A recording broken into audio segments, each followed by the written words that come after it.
Hi, I'm John Stevenson, and we're going to be looking at Psalm 34, where we hear praise for the delivering God. We actually begin with the superscription, a much longer superscription than we're used to. We're used to reading a Psalm of David.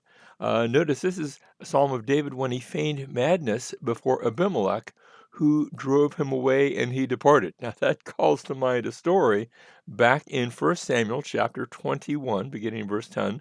This is where David had been on the run from Saul, and it starts off David arose and fled that day from Saul and went to Achish, king of Gath. That was down in the area of what we call the Gaza Strip today, down along the coast. The story continues, but the servants of Achish said to him, "Is this not David, the king of the land?"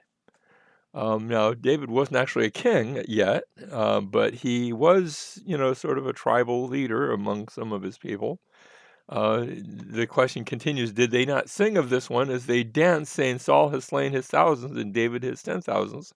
That it started with the Goliath encounter, but then after that, David had been a leader under Saul and had gotten quite a bit of acclaim against the Philistines, and these are the Philistines. David took these words to heart and greatly feared Achish, king of Gath, so he disguised his sanity before them and acted insanely in their hands and scribbled on the doors of the gate and let his saliva run down into his beard. In other words, he starts playing the part of somebody who's insane, who's crazy. Then Achish said to his servants, "Behold, you see the man behaving as a madman. Why do you bring him to me? Do I lack madmen that you have brought me this one to act the madman in my presence? Shall this one come into my house?" I don't care about somebody who's out of their head. And so David had used that to try um, to cast doubt on whether he was really a worthwhile enemy, and they had released him. Now, the story then is of one who feared God, but pretended to be foolish. And we're going to see some of those elements in this psalm. Now, as we begin the actual psalm, we're going to start with a blessing and thanksgiving. So the first 7 verses are going to be thanks and praise to the Lord. But as we begin, something that we might not notice at first if we were reading this in the Hebrew, but it just so happens that the first letter of the first word starts with the letter Aleph. No big deal there. But then when we get to verse 2, the first is going to start with the letter Beit and then Gimel, and this is going to be an acrostic psalm. It's going to have a pattern. So reminds me of the times where maybe your pastor gives a 3 or 4 point sermon, and each point starts with the letter C or something like that. It's a little bit like that. There's not like there's a hidden meaning here, but it just so happens he has arranged the wording, and it's not too hard to begin that way. But he's going to have some creative wording in order to make this happen. So notice, I will bless the Lord. Now, the "I will bless" is all one word in the Hebrew, and because it's in the imperfect, it actually starts off with the letter Aleph. It's just we're not going to get into the details there, but I will bless the Lord at all times. His praise shall continually be in my mouth. So that sets the tone. He's going to bless the Lord. He's going to be praising Him continually. Verse 2. And verse 2, like we said, starts off the first word, Hebrew word, is the letter, it starts with the letter Beit. And we're just going to be walking through the Hebrew alphabet. My soul will make its boast in the Lord. The humble will hear it and rejoice. Now think about boasting and then those that are humble. That's almost sort of at odds, two different ideas. But it works here. And then verse 3, oh, magnify the Lord. And the Hebrew term starts off gadol, which is just big. Make God big with me. And that works. It works. Although, let me just say, and this isn't a big deal, but because this is poetry. But normally, when you speak in Hebrew, you start with the verb. In English, we go noun, verb, and then subject, verb, and then the object. Like the dog bit the man. And the dog's doing the action, and then biting, that's the verb. In Hebrew, you usually go verb first, then the subject, and then whatever's happening. but they had to change it a bit to make the acrostic. Now that's okay. You're allowed to do it, and the- you do that sometimes in poetry. It sounds a little bit. Remember how in the movie Star Wars you have Yoda speaking, and his words sometimes come a little bit out of order. You can still understand them. Well, this isn't quite like that, but it is poetic, and so the words are out of maybe a regular order, but it's still understandable. So, "Oh, magnify the Lord with me, and let us exalt his name together." So, to make his name great, to make the Lord great and exalt his name. Notice you have two different words saying essentially the same thing. We go on to, and I'm not mentioning now the acrostic. That's going to continue, except that I do have to mention it when we get to no, yes, when we get to verse 5, it's going to be a little bit significant. But let's start off in verse 4. I sought the Lord, and he answered me. So we're seeing now the reasons for praise from the past, what God had done. I sought the Lord, and he answered me and delivered me from all my fears. So he answered, he delivered. Verse 5, they looked to him and were radiant. And the word and in Hebrew is just that vav. Vav and, but notice what I did there, I doubled up, where instead of each verse starting with the next letter of the Hebrew alphabet, in verse 5, I actually have two letters in a row. The Hey, the Vav, and then verse 6 is going to go to the Zion.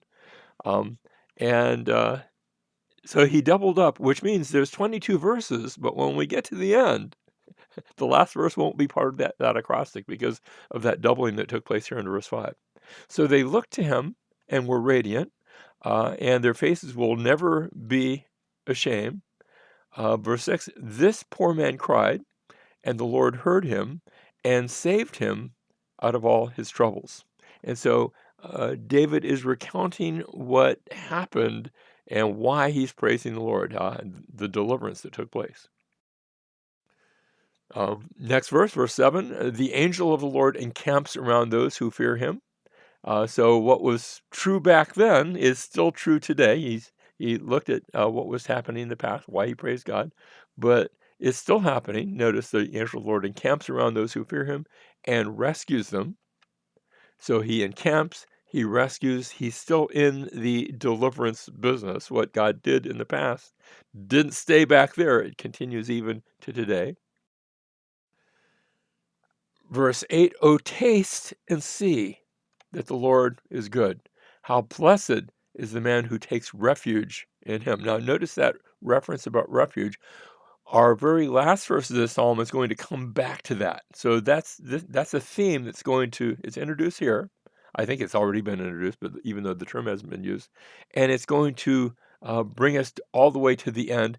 And this is a call now in verses 8 through 10 to trust in the Lord, where we call to trust him because God is good, because if you take refuge in him, you will find that he's a strong refuge. Verse 9, "O fear the Lord, you his saints, for to those who fear him there is no want." And we could talk for a moment about fearing the Lord. That's not a fear that drives you away. It's a fear. Sometimes we talk about it as being a respect, an awe of God, and that's okay. But I think it's a bit more than that. It's treating God with that high degree of respect, realizing He's God and I'm not, and He can do whatever He wants. So uh, the Hebrew term there for fear, yara, and notice the yod there. Literally, it means fear, but I don't think it's the fear like the bully on the playground that makes you want to run away from him.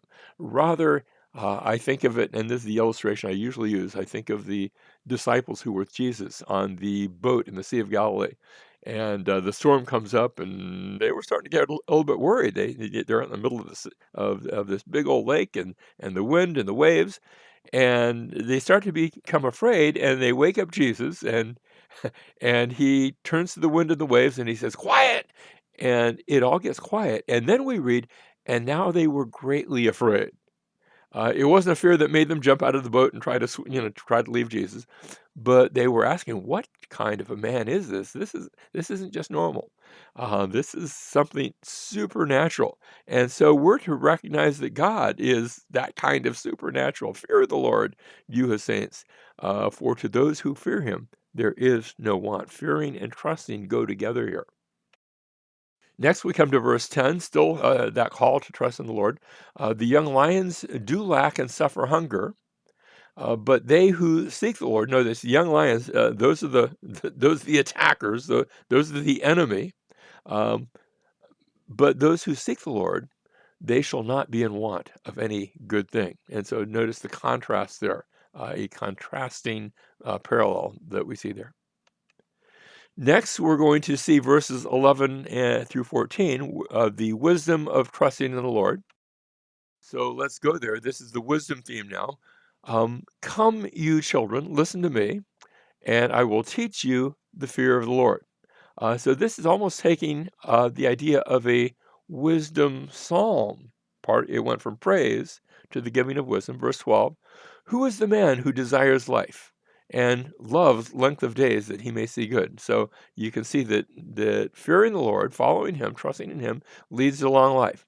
Verse 13, keep your tongue from evil and your lips from speaking deceit. So some instructions, some wise instructions on how to speak. And notice verse 13, the first line, keep your tongue from evil, is the same thing as stop your lips from speaking deceit.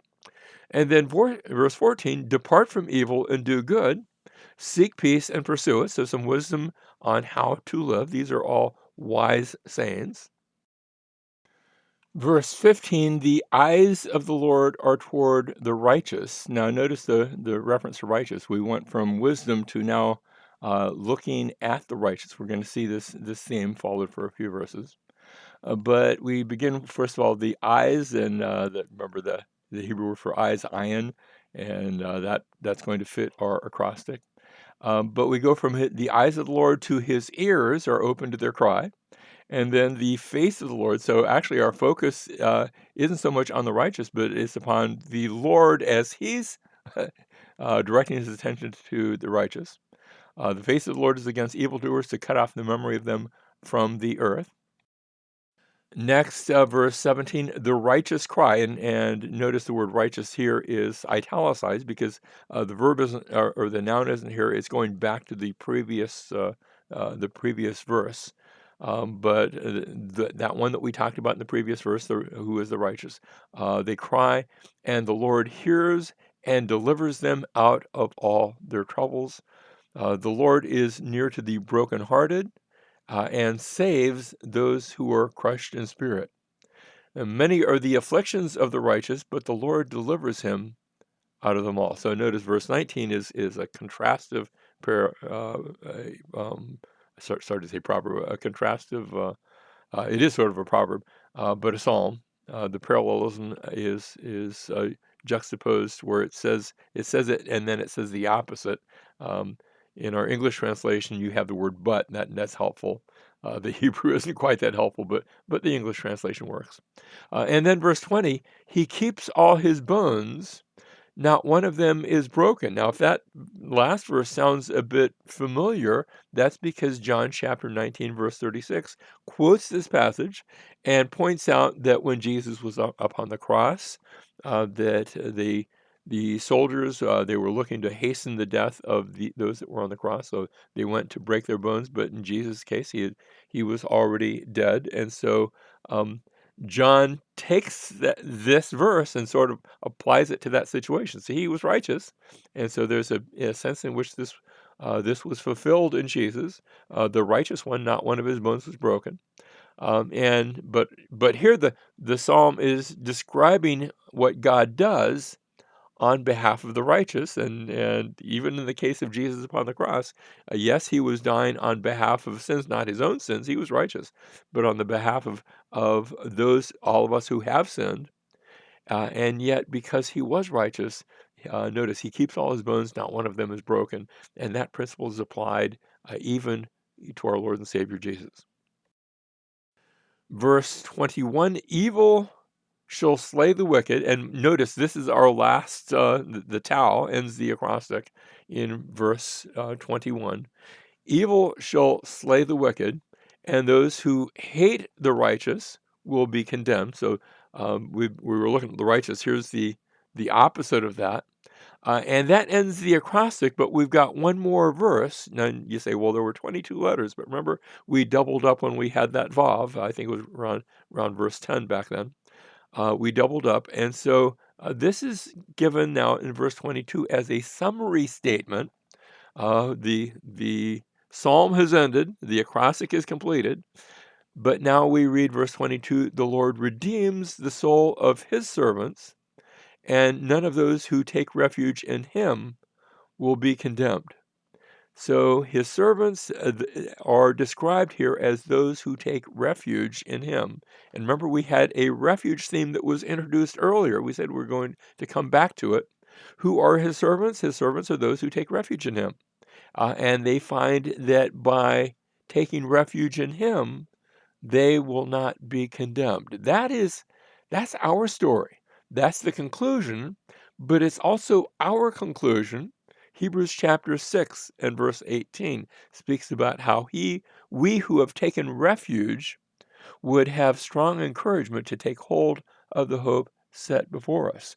Our refuge is in the Son of God, Jesus Christ, the one who came and died in our place, whose bones were not broken. And he becomes our refuge as we trust in him. He took the penalty for our judgment upon himself. And when we are in him, we find that we are not condemned.